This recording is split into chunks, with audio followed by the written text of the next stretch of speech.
Witam serdecznie. Aleksander Wojtysiak, Między Światami. Życie jeszcze na Filipinach.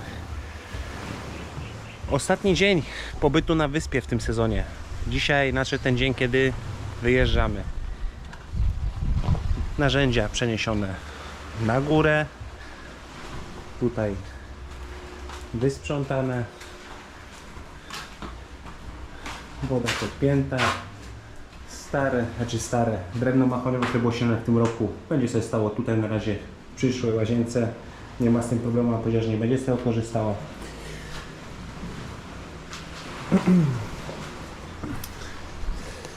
Wydaje się, że jesteśmy gotowi do wyjazdu. Jest teraz godzina 9:22.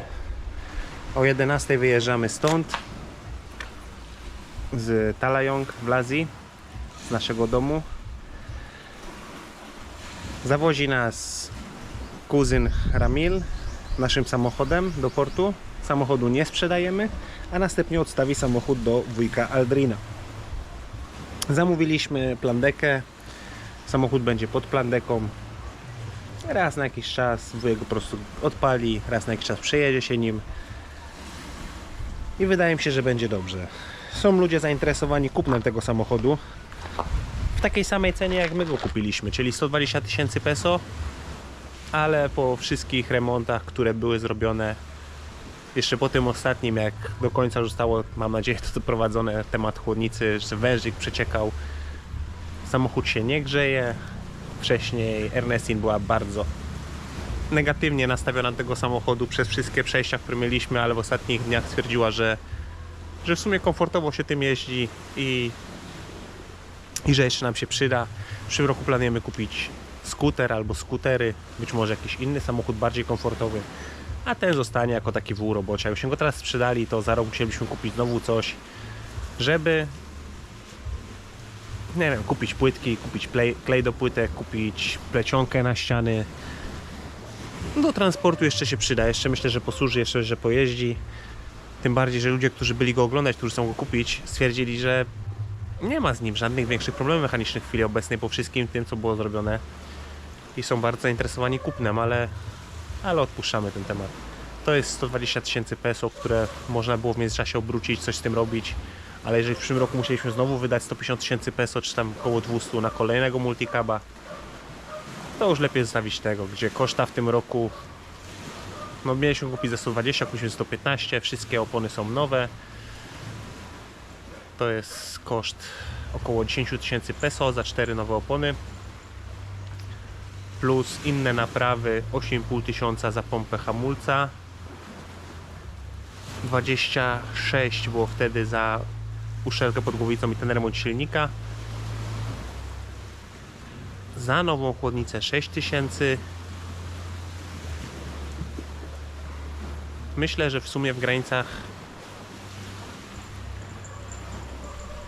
trochę ponad 60 000 peso wydaliśmy dodatkowo jeszcze na remonty tego samochodu, wliczając w to opony, oleje, tego typu sprawy. Także można powiedzieć, że koszt tego samochodu w tym roku dla nas to był jakieś około 180 000 peso. Także zostawimy go. Mama jest na miejscu ze zwierzakami, zostaje tutaj ze zwierzakami na miejscu. My dzisiaj opuszczamy Siquijor, płyniemy do Dumaguete. W Dumaguete mamy jeszcze czas, bo lecimy w sobotę 17. A dzisiaj, jak to nagrywam, mamy czwartek.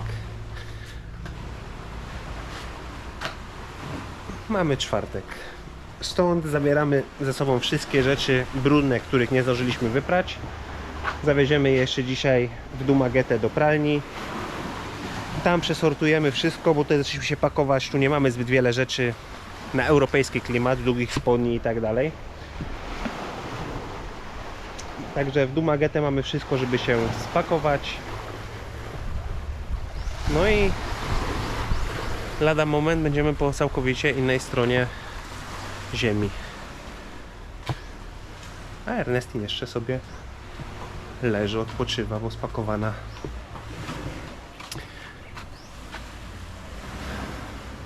Na Siquijorze w Lazji jest fiesta. Jakbyśmy dzisiaj nie jechali od rana, tylko zostali jeszcze dzisiaj, to jeszcze dzisiaj byśmy poszli na fiestę. Znowu do wujka Lindona, tam gdzie byliśmy na fieście kiedyś.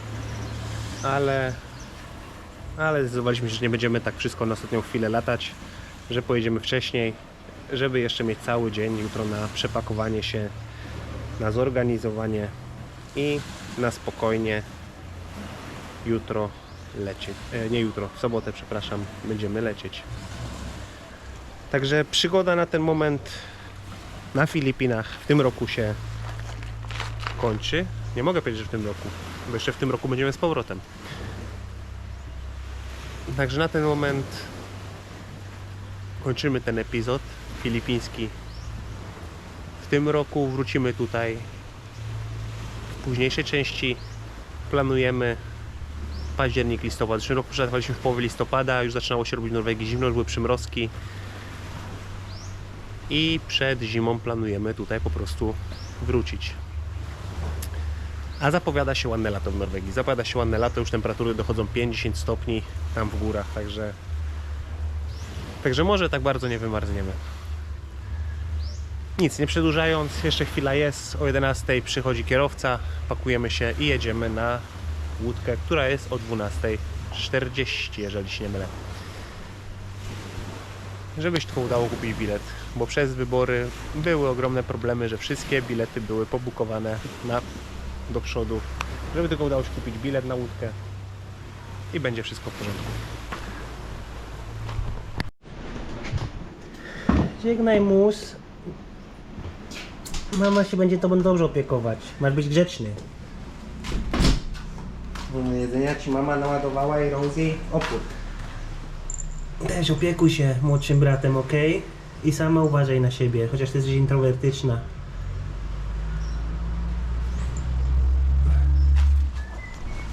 Opuszczamy lokal. I put it all by now. That's what my TV. At least they have light here. Opuszczamy lokal. A jeszcze w tym tygodniu do mamy przyjeżdża Aurora na wakacje od szkoły. Także Rosie nie będzie się nudziła. I mus tak samo. I opuszczamy lokal, tak jak wspominałem. Miała jechać z nami jeszcze ciocia Helen, ale nie jedzie. Struktura zostaje na takim etapie. Będzie dokończona jak wrócimy. Multicab zostaje, jedziemy tuk-tukiem wujka, bo jest po prostu mniej osób, możemy jechać sobie tuk-tukiem. Opuszczamy Siquijor, opuszczamy Lazji, zobaczymy co przyniesie kolejny rok. O, taki krótki procentu. O, taki sprzęt. Ramil Dufajną Sotarok. Rodzina. How you feel when you are leaving? Nothing? Empty? Excited. Excited. Oh wow, so excited. So much excitement. Tinalasin mo ba? W drogę. O, jest kierowca, jedziemy. Będę na mga amigo. Już wysadzeni. Już Ernesto stoi w kolejce. Ja z bułami. Wujek już pojechał. Staramy się kupić bilet. Może uda się kupić nawet na godzinę 12. Pierwszy raz bym płynął poprzez jetem. Zawsze Anika Star. Ale dzisiaj nie kursują. No zobaczymy, o której godzinie będziemy do Mogetę. Bilety są. Ocean Jet jest. Pierwszy raz przez prawie w sumie 8 miesięcy na Filipinach będę płynął Ocean Jetem. Opuszczamy Siquijor, opuszczamy nasz dom, opuszczamy zwierzaki. Ale wszystko będzie w porządku. Musi być w porządku, wiecie jak jest. O, pani za gorąco. No jeszcze chwilę będziesz się ubierać w zimowe ciuchy.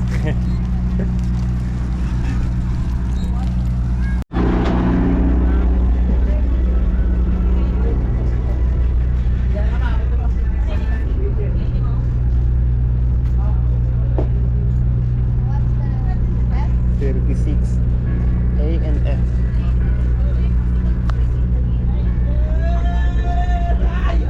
Dobra, mamy nasze siedzenia. Ładujemy się i w drogę. Jesteśmy w upalnym Dumaguete. So warm again. No jak sobie chodzi Ernesty.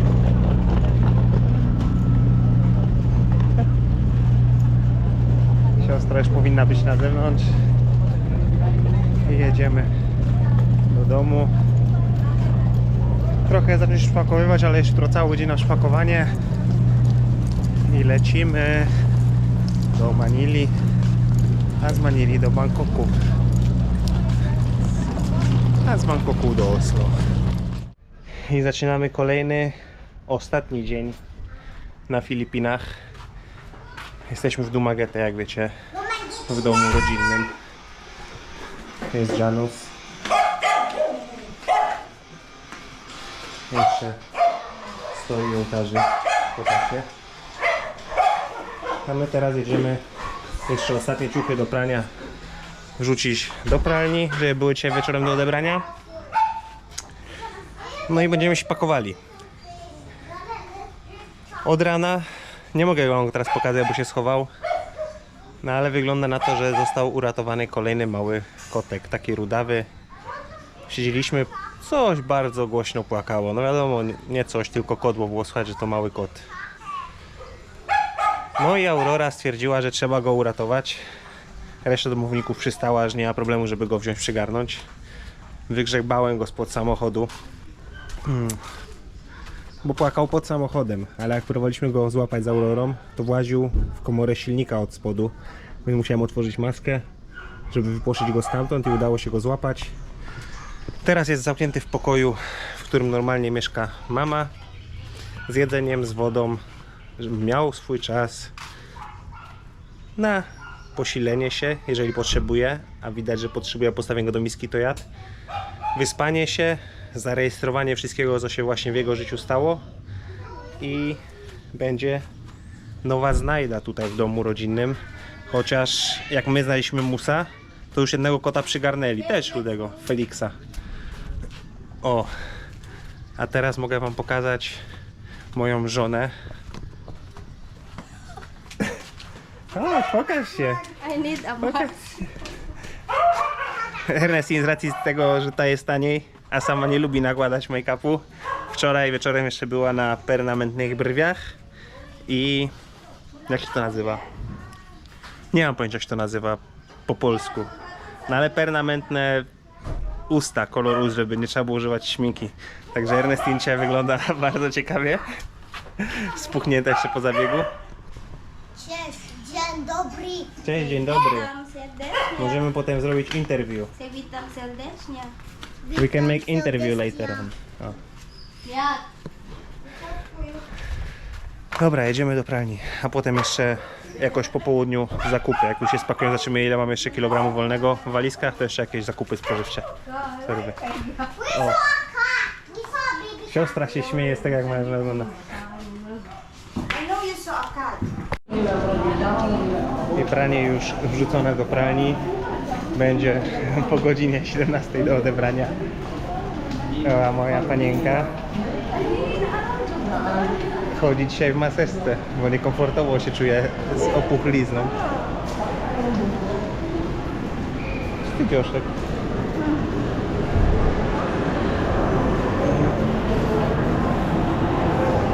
Ostatni raz w Robinsonie idziemy na zakupy spożywcze, które władujemy w walizki. No bo tam nawet Krystyna od Asbjorna też coś chce. Takie lokalne rzeczy, których nie da się kupić w Norwegii. Tylko trochę takich rzeczy się weźmie, a reszta to wiadomo, ciuchy.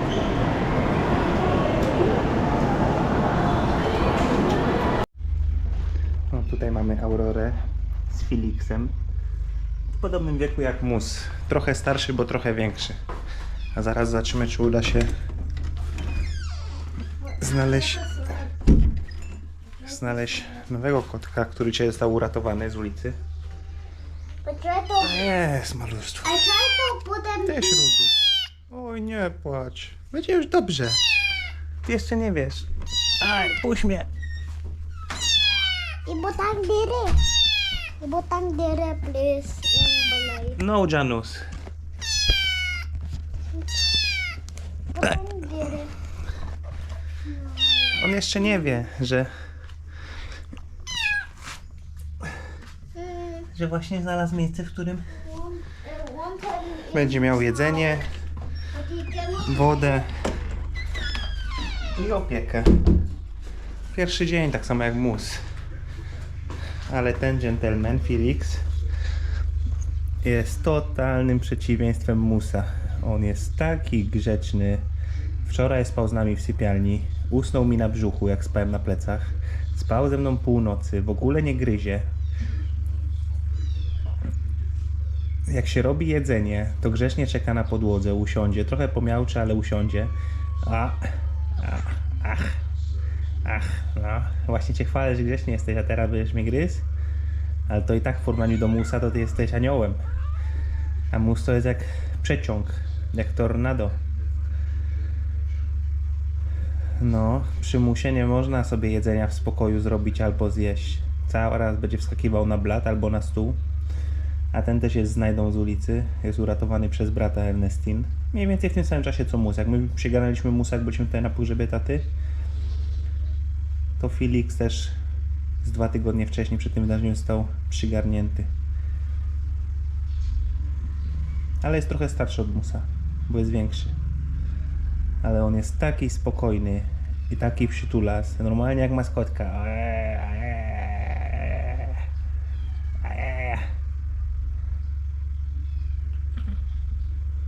No co?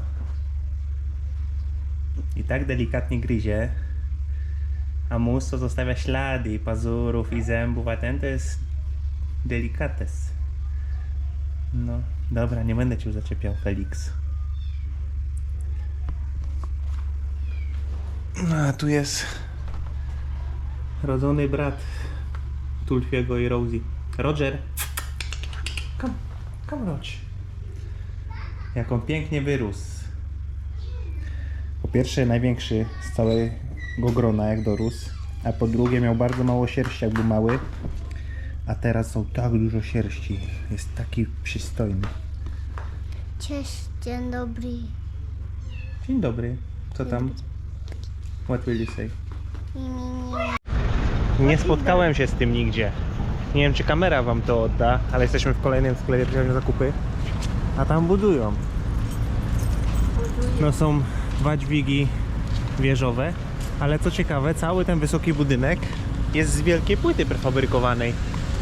Nie spotkałem się z tym. No wiadomo, na Skichorze takich rzeczy to raczej już świadczysz, chyba że ten wielki chiński hotel, który widać z oddali. Ale pomagę to. Nie widziałem, żeby z wielkiej płyty gdzieś budowali. Idziemy. City Mall. No i będąc w centrum handlowym ostatni dzień, znowu mi to przyszło do głowy, no i muszę to znowu powiedzieć, żeby znowu to wybrzmiało. W Polsce, generalnie w Europie zbyt dużą wagę przykładamy takich rzeczy jak prawa człowieka, a szczególnie prawa kryminalistów z tego względu, że są ludźmi. I na przykład w wielu miejscach policja nie nosiła broni, na przykład w Norwegii, w niektórych krajach skandynawskich. Nie wspominając już o ochronie nawet w banku. No, na Filipinach jesteśmy w zwykłym sklepie. No nie, tak był w manufakturze łódzkiej, nie wiem co tam jest teraz. Tam jest teraz Auchan, albo nie wiem co tam jest, no ale taki duży sklep wielkopowierzchniowy, wiecie jak jest. No i z reguły w Łodzi w takich sklepach, no to na ochronie stoją albo emeryci, albo inwalidzi, no bo dostają z tego tu dofinansowanie, że tworzą miejsca dla tych ludzi, którzy mają jakieś tam swoje niedoskonałości. A na Filipinach młode chłopaki z pałkami, pewnie z gazem też przy pasku, nie widać co to jest, no i z klamkami, z krótką bronią, nawet w takim zwykłym sklepie, no nie wiem, trochę większy. Myślę, że powierzchnia jest jak Lidl, tylko po prostu w centrum handlowym. I to samo jest pod każdym bankiem, bankową, pod każdym kantorem, przy wejściu do centrum handlowego. I wydaje mi się, że jakby tak było w Polsce, to wielu tych przykrych historii, które były w ostatnim czasie, czy to w szpitalu, czy na Uniwersytecie Warszawskim, czy gdziekolwiek indziej, po prostu by nie było, bo takiego delikwenta bardzo szybko jakiś najbliższy ochroniarz sprowadziłby skutecznie na ziemię po prostu strzałem. A że jak jest, to po prostu Europa się mierzy z takimi dziwnymi wydarzeniami, jakie się dzieją czy to w Polsce, czy w Norwegii. A tutaj, mimo tego, że tej broni jest sporo, naprawdę jest sporo, to przez 6 miesięcy, ani w poprzednie wakacje, 1,5 miesiąca strzem ani jednego wystrzału. Wiadomo, nie czytam prasy filipińskiej, ani wiadomości filipińskich, ale też o jakichś atakach nożowników, czy czegoś takiego, też jakoś do mnie to nie dotarło, żeby żona coś takiego opowiadała. Także wolę tak jak jest tutaj. Niech sobie chłopaki chodzą z bronią, a tak jak na przykład jest tutaj Robinson z Dumagetem, ten największy sklep, centrum handlowe, to tam już na parkingu chodzą ochroniarze z długą bronią, nawet z tymi pompkami. Wolałbym, żeby było tak jak tutaj, a nie tak jak jest w Polsce. Niech wywalą emerytów, inwalidów z pracy na ochronie, bo to jest tylko taki dodatkowy etat, żeby po prostu był, żeby pracodawca dostawał dofinansowanie, a nie ma to żadnej społecznej wartości. Niech będzie tak jak jest tutaj i będzie po prostu bezpieczniej. Przeszliśmy się kawałek dalej po centrum do apteki. No i teraz wam udowodnię to, o czym wspomniałem przed chwilą. Tam mamy główne wejście. Widzimy 3 ochroniarzy z bronią. Teraz jestem pod apteką, a drzwi otwiera i zamyka pan z bronią. No i co tu dużego może się stać w takim miejscu? A pomyślcie, co się dzieje w Polsce. Zacznij poczytać wiadomości. Jest godzina 8:30. No co, pokażę wam prawdę, jak to u nas wygląda, ale u nas to jest całkowicie norma. Zawsze na ostatnią chwilę się pakujemy. Zawsze tak miałem. Jak pierwszy raz wylatywałem do Norwegii, to też na ostatnią chwilę. Przez ostatnie 2 godziny się spakowałem.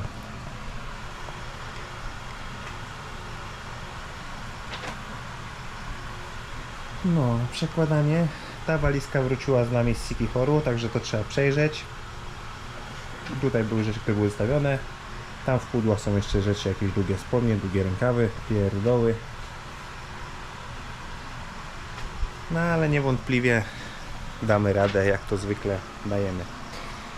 I to by było na tyle dzisiaj. Jutro już, znaczy następny dla was, to może nie będzie jutro, ale następny vlog już będzie bezpośrednio z podróży do Norwegii. Pozdrawiam serdecznie, dziękuję jak zwykle za wszystkie interakcje, za lajki, za komentarze. Aleksander Wojtysiak między światami. Życie na Filipinach, tak to się kończyło. Jeszcze na Filipinach, ale za chwilę będziemy w Norwegii. Na razie.